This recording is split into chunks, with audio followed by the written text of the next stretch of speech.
ఆఫీస్‌లో జరిగిన దానికి ఇంట్లో ఉన్న వాళ్ళందరూ ఒక చోట కూర్చొని చాలా బాధపడుతూ ఉంటారు. ఇంతలో అక్కడ ఉన్న దాస్ శ్రీమన్నారాయణ గారు ఇలా చేస్తారని నేను అస్సలు ఊహించలేదు అని చెప్పేసైతే అంటూ ఉంటాడు.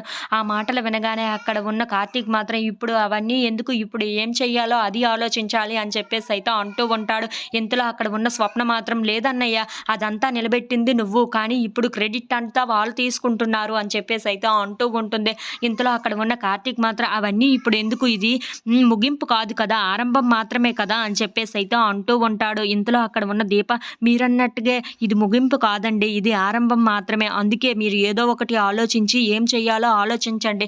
మేమందరం మీకు తోడుగా ఉంటామని చెప్పేసైతే అంటూ ఉంటుంది. ఆ మాటలు వినగానే అక్కడ ఉన్న కార్తీక్ మాత్రం చాలా సంతోషించి దీప వైపు చూస్తూ ఉండిపోతాడు. ఇంతలో అక్కడ ఉన్న స్వప్న నాకు ఒక కోరిక ఉందన్నయ్య. మేము ముందు అది చెయ్యాలనుకున్నాం. కానీ ఇప్పుడు నువ్వు చేస్తానంటే మాకు ఇంకా చాలా సంతోషంగా ఉంటుంది అని చెప్పేసైతే అంటూ ఉంటుంది.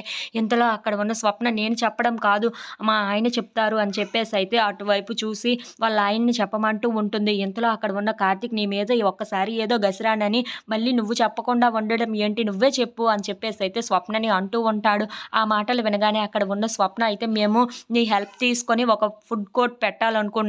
కానీ అలా జరగలేదు. ఇప్పుడు ఈ పరిస్థితి వచ్చింది కాబట్టి మనమే అందరం కలిసి ఒక రెస్టారెంట్‌ని ఓపెన్ చేద్దాం అన్నయ్య అని చెప్పేసైతే అంటూ ఉంటుంది. ఆ మాటలు వినగానే అక్కడ ఉన్న కార్తీక్ అయితే ఒక్కసారిగా షాక్ అయిపోయి, అవునా! ఏం చెయ్యాలి? ఇలా చేస్తే మంచిదేనా? అని చెప్పేసైతే ఆలోచిస్తూ ఉంటాడు.